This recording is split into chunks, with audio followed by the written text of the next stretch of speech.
EdutainmentASMR Great Expectations by Charles Dickens, Chapter 13.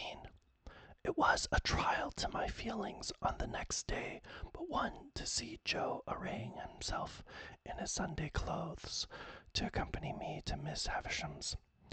However, as he thought his court suit necessary to the occasion, it was not for me to tell him that he looked far better in his working dress, the rather because I knew he made himself so dreadfully uncomfortable entirely on my account, and that it was for me he pulled up his shirt collar so very high behind that it made the hair on the crown of his head stand up like a tuft of feathers. At breakfast time, my sister declared her intention of going to town with us, and being left at Uncle Pumblechook's, and called for, when we had done with our fine ladies, a way of putting the case from which Joe appeared inclined to augur the worst.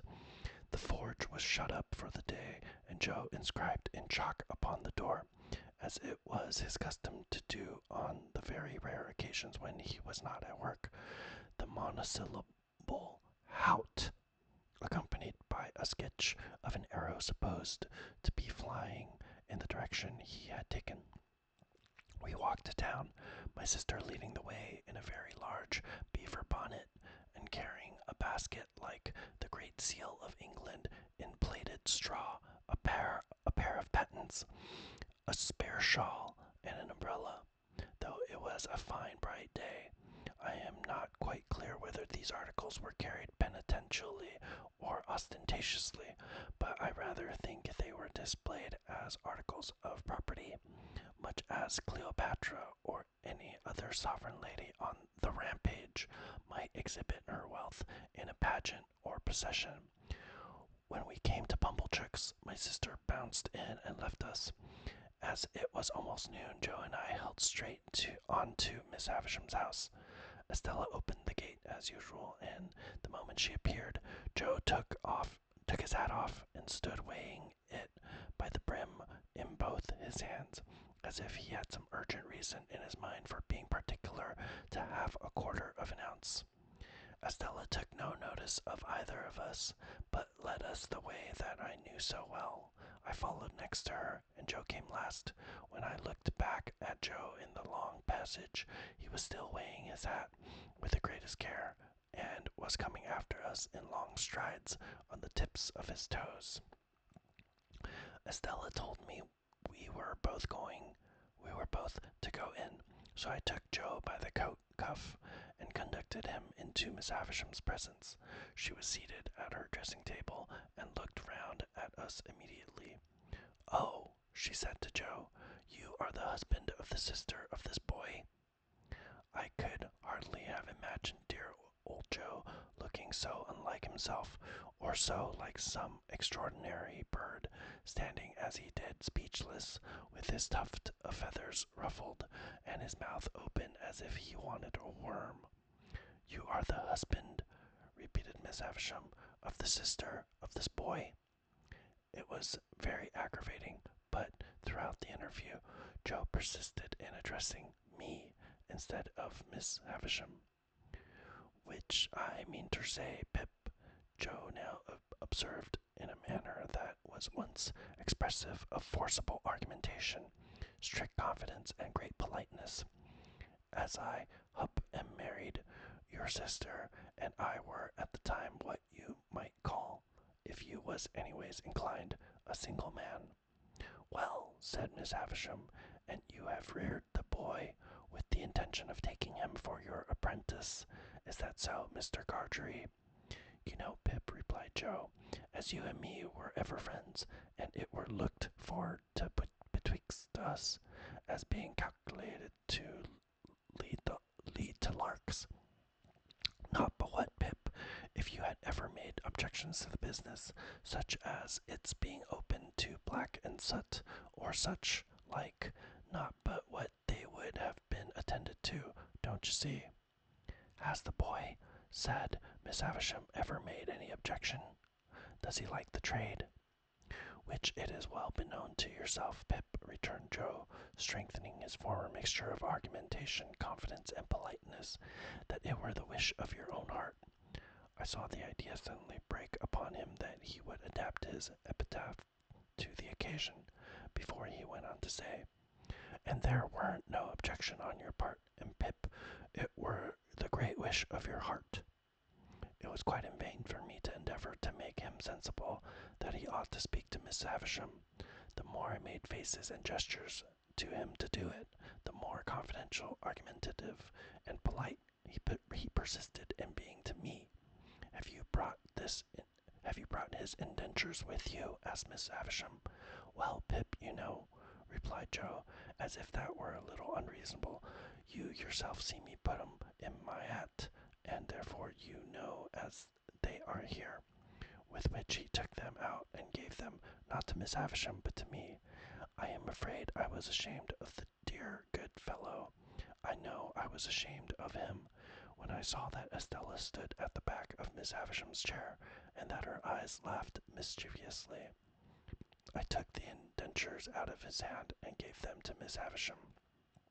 "You expected," said Miss Havisham, as she looked over, "no premium with the boy?" As she looked them over, "No premium with the boy?" "Joe," I remonstrated, for he made no reply at all. "Why don't you answer?" "Pep," returned Joe, cutting me short as if he were hurt. "Which I mean to say that were not a question requiring an answer betwixt yourself and me, and which you know the answer to be full well. No, you know it to be no, Pip, and wherefore should I say it?" Miss Havisham glanced at him as if she understood what he really was better than I had thought possible, seeing what he was there, and took up a little bag from the table beside her. "Pip has earned a premium here," said she, "and here it is. There are 25 guineas in this bag. Give it to your master, Pip." As if he were absolutely out of his mind with the wonder awakened in him by her strange figure in the strange room, Joe, even at this pass, persisted in addressing me.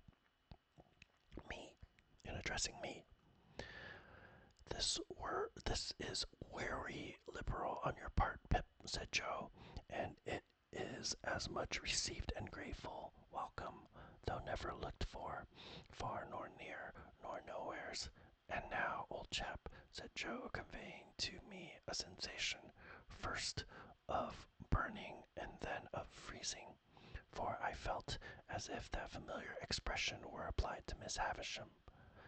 "And now, old chap, may we do our duty, may you and me do our duty, both on us, by one and another, and by them which your liberal present have conveyed to be, for the satisfaction of mind of them as never." Here Joe showed that he felt he had fallen into frightful difficulties, until he triumphantly rescued himself with the words, "And from myself far be it." These words had such a round and convincing sound for him that he said them twice. "Goodbye, Pip," said Miss Havisham. "Let them out, Estella." "Am I to come again, Miss Havisham?" I asked. "No. Gargery is your master now. Gargery, one word." Thus calling him back as I went out of the door, I heard her say to Joe in a distinct, emphatic voice, "The boy has been a good boy here, and that is his reward. Of course, as an honest man, you will expect no other and no more." How Joe got out of the room I have never been able to determine, but I know that when he did get out he was steadily proceeding upstairs instead of coming down, and was deaf to all remonstrances until I went after him and laid hold of him. In another minute we were outside the gate, and it was locked, and Estella was gone. When we stood in the daylight alone again, Joe backed up against the wall and said to me, "Astonishing!" And there he remained so long, saying "astonishing" at intervals, so often that I began to think his senses were never coming back. At length he prolonged his remark into, "Pip, I do assure you this is astonishing, and so by degrees became conversational and able to walk away. I have reason to think that Joe's intellects were brightened by the encounter they had passed through, and that on our way to Pumblechook's he invented a subtle and deep design. My reason is to be found in what took place in Miss Pumblechook's parlor, where, on our presenting ourselves, my sister sat in conference with that detested seedsman. "Well," cried my sister, addressing us both at once, "and what's happened to you? I wonder you condescend to come back to such poor society as this. I am sure I do." "Miss Havisham," said Joe, with a fixed look at me, like an effort of remembrance, made it very particular that we should give her. "Were it compliments or respects, Pip?" "Compliments," I said. "Which that were my own belief," answered Joe. "Her compliments to Mrs. J. Gardry." "Much good they'll do me," observed my sister, but rather gratified too. "And wishing," pursued Joe, with another fixed look at me, like another effort of remembrance, "that the state of Miss Havisham's health were sich as would have allowed, were it, Pip?" "Of her having the pleasure," I added. "Of ladies' company," said Joe, and drew a long breath. "Well," cried my sister, with a mollified glance at Mr. Pumblechook, "she might have had the politeness to send that message at first, but it's better late than never. And what did she give young Rantipole here?" "She give him," said Joe, "nothin'." Mrs. Joe was going to break out, but Joe went on. "What she give," said Joe, "she give to his friends, and by his friends were her explanation. I mean into the hands of his sister, Mrs. J. Gardry. Them were her words. Mrs. J. Gargery. She mayn't have knowed," added Joe, with an appearance of reflection, "whether it were Joe or Gorge Jorge." My sister looked at Pumblechook, who smoothed the elbows of his wooden armchair, and nodded at her and at the fire, as if he had known all about it beforehand. "And how much have you got?" asked my sister, laughing, positively laughing. "What would present company say to £10?" demanded Joe. "They'd say," returned my sister, curtly, "pretty well. Not too much, but pretty well." "It's more than that, then," said Joe. That fearful impostor Pumblechook immediately nodded, and said, as he rubbed the arms of his chair, "It's more than that, mum." "Why, you don't mean to say," began my sister. "Yes, I do, mum," said Pumblechook. "But wait a bit. Go on, Joseph. Good in you. Go on."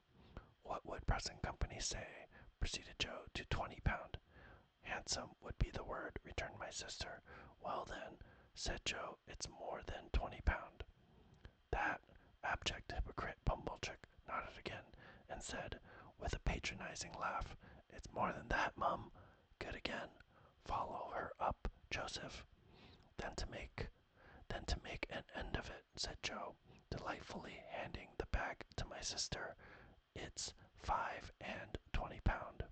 "It's £5 and £20, mum," echoed that basest of swindlers, Pumblechook, rising to shake hands with her, "and it's no more than your merits, as I said when my opinion was asked. And I wish you joy of the money." If the villain had stopped here, his case would have been sufficiently awful, but he blackened his guilt by proceeding to take me into custody, with a right of patronage that left all his former criminality far behind.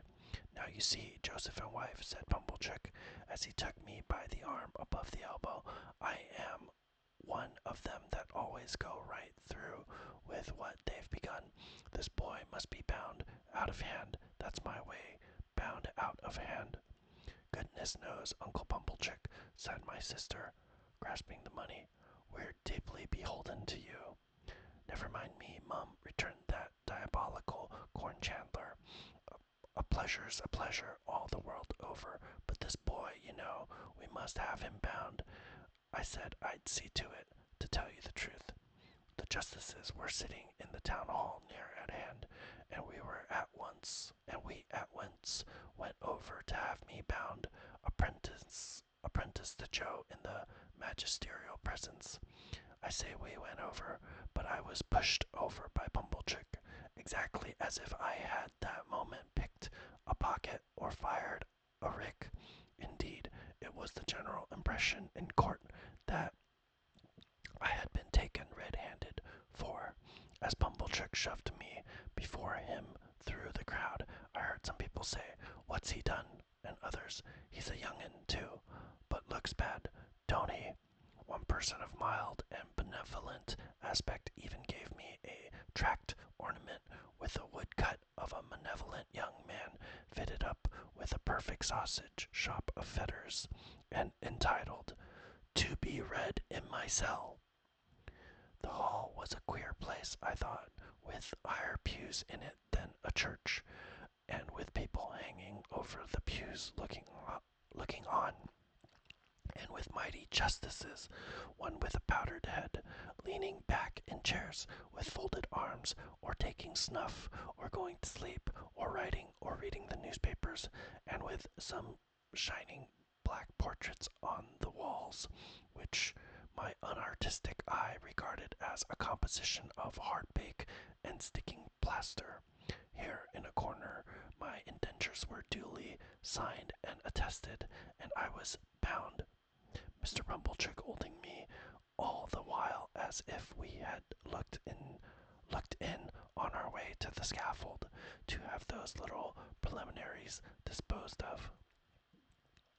When we had come out again, and had got rid of the boys who had been put into great spirits by the expectation of seeing me publicly tortured, and who were much disappointed to find that my friends were merely rallying round me, we went back to Pumblechook's, and there my sister became so excited by the 25 guineas that nothing would serve her but we must have a dinner out of that windfall at the Blue Boar, and that Pumblechook must go over in his chaise cart and bring the Hubbles and Mr. Wopsle.